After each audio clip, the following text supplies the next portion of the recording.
요한복음 19장. 그래서 빌라도가 예수님을 데리고 가서 채찍질하게 했습니다. 군인들은 가시나무로 왕관을 만들어 예수님의 머리에 씌우고 자줏빛 옷을 입혔습니다. 그런 다음 그들은 여러 차례 예수님께 와서 유대인의 왕 만세라고 말하며 얼굴을 때렸습니다. 빌라도가 또다시 관저 밖으로 나와서 사람들에게 말했습니다. 자, 내가 예수를 당신들에게 데리고 나오겠소.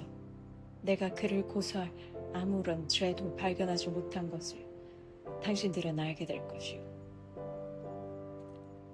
예수님께서 가시관을 쓰고 자줏빛 옷을 입고 나오시자 빌라도가 유대인들에게 말하였습니다.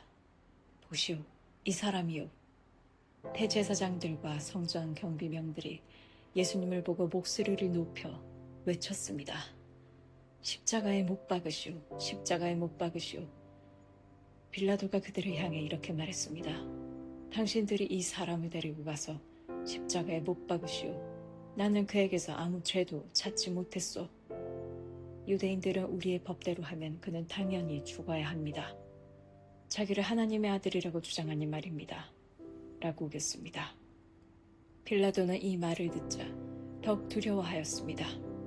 그래서 그는 다시 관저로 들어가 예수님께 당신은 어디서 왔소?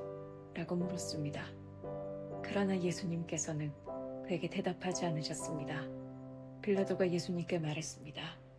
나에게 대답을 하지 않을 작정이요. 나에게는 당신을 놓아줄 권한도 있고 십자가에 못 박을 권한도 있다는 것을 알지 못하오. 예수님께서 대답하셨습니다. 그 권세가 위에서 주어진 것이 아니라면 내게는 나를 해할 어떤 권한도 없다. 그러므로 나는 너에게 넘겨준 그 사람의 죄는 더 크다. 그때부터 빌라도는 예수님을 놓아주려고 애를 썼습니다. 그러나 유대인들은 소리를 지르며 만일 당신이 이 사람을 풀어주면 당신은 가이사의 지지자가 아닙니다. 자신을 왕이라고 하는 사람은 가이사를 반역하는 자입니다. 라고 외쳤습니다. 빌라도는 이 말을 듣자 예수님을 데리고 나와 돌로 포장된 바닥, 아람어로는 가바다에 마련된 재판석에 앉았습니다. 때는 6월절 주간의 예비일이었고 낮 12시쯤이었습니다.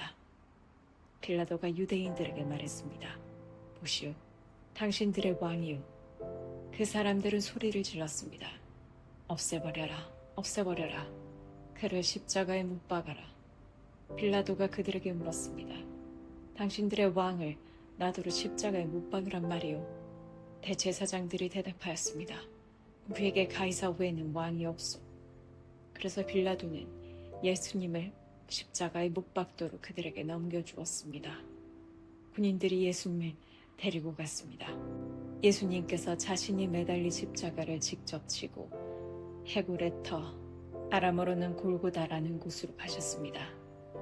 그곳에서 사람들은 예수님을 십자가에 못 박았습니다.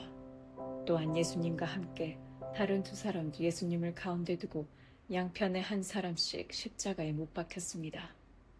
빌라도는 명패를 써서 십자가 위에 붙였습니다. 거기에는 유대인의 왕 나사렛 예수라고 쓰여 있었습니다. 많은 유대인들이 그 명패를 읽을 수 있었던 것은 예수님께서 죽으신 곳이 예루살렘 성에서 가깝고 그 명패는 아람어, 라틴어, 그리스어로 쓰여 있었기 때문입니다. 유대인의 대제사장들이 빌라도에게 유대인의 왕이라 쓰지 말고 나는 유대인의 왕이다 라고 쓰십시오 하면서 억지로 부렸습니다. 빌라도는 나는 내가 쓸 것을 썼을 뿐이다 라고 대답했습니다. 군인들은 예수님을 십자가에 못 박은 뒤에 그의 옷을 4조각으로 나누었습니다. 그리고는 저마다 한 조각씩 나누어 가졌습니다. 그들은 속옷도 가져갔는데 그 옷은 위로부터 아래까지 완전히 통으로 짠 것이었습니다. 그래서 군인들은 이것을 찢지 말고 제비를 뽑아 누가 가질지 정하자 라고 말하였습니다. 이런 일이 일어난 것은 그렇게 되리라고 말한 성경 말씀에 이루기 위해서였습니다. 그들이 자기들끼리 내 옷을 나누고 내 옷을 가지려고 제비 뽑나이다. 예수님의 십자가 곁에는 예수님의 어머니와 예수님의 이모와 클로바의 아내 마리아와 막달라 마리아가 서 있었습니다. 예수님께서 그의 어머니와 그 곁에 사랑하는 제자가 서 있는 것을 보시고 어머니를 향해 말씀하셨습니다. 여자여, 보십시오. 어머님의 아들입니다. 그리고 그 제자에게는 보아라, 내 어머니이시다 라고 말씀하셨습니다. 그때부터 이 제자는 예수님의 어머니를 자기 집에 모셨습니다. 그 후에 예수님께서는 이미 모든 것을 이루어진 줄 아시고 성경이 성취되도록 하기 위하여 내가 목마르다 라고 말씀하셨습니다. 그곳에 신포도주가 담긴 항아리가 있었습니다. 군인들이 해면을 신포도주에 흠뻑 적셔서 우슬초 막대기에 매달아 예수님의 입으로 가져갔습니다. 예수님께서는 신포도주를 맛보신 다음 다 이루었다 라고 말씀하셨습니다. 이 말씀을 하신 후 고개를 아래로 떨구시고 운명하셨습니다. 이날은 예비일이었고 다음 날은 안식일이었습니다. 유대인들은 안식일에 시신을 십자가에 그대로 두고 싶지 않았습니다. 그래서 빌라도에게 시신의 다리를 부러뜨리고 그 시신을 십자가에서 내려달라고 부탁했습니다. 군인들이 가서 예수님과 함께 못 박힌 첫 번째 사람의 다리와 또 다른 사람의 다리를 부러뜨렸습니다. 그러나 군인들이 예수님께 갔을 때에 그들은 예수님께서 이미 돌아가신 것을 알고는 그분의 다리를 부러뜨리지 않고 창으로 예수님의 옆구리를 찔렀습니다. 바로 피와 물이 쏟아져 나왔습니다. 이것을 본 사람이 증언한 것이니 그의 증언은 참됩니다. 그가 자기가 진리를 말하고 있다는 것을 알았습니다. 그가 이렇게 말한 것은 여러분들도 믿게 하려는 것입니다. 이러한 일이 일어난 것은 그의 뼈가 하나도 부러지지 않을 것이다 라고 쓰여진 성경 말씀을 이루기 위해서입니다. 또 다른 성경에는 그들은 자기들이 찌른 사람을 볼 것이다 라는 말씀이 있습니다. 이 일이 일어난 후 아리마대 사람 요셉이 빌라도에게 예수님의 시신을 가져가겠다고 요청하였습니다. 요셉은 예수님의 제자였지만 유대인들이 두려워 그 사실을 감추었습니다. 빌라도가 허락하자 요셉이 와서 예수님의 시신을 가져갔습니다. 니고데모도 요셉과 함께 왔습니다. 니고데모는 일찍이 밤에 예수님을 찾아왔던 사람이었습니다.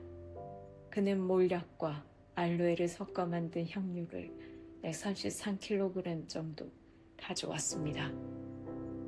이 두 사람은 유대인들의 장례 풍습에 따라 예수님의 시신을 가져다가 향료와 함께 온 배로 쌌습니다. 예수님께서 십자가에 못 박힌 곳에는 동산이 있었습니다. 그 동산에는 아직까지 한 사람도 그 안에 안치한 적이 없는 새 무덤이 있었습니다. 무덤도 가까이 있고 유대인들의 예비일이기도 해서 요셉과 니고데모는 예수님의 시신을 그 무덤에 넣어두었습니다.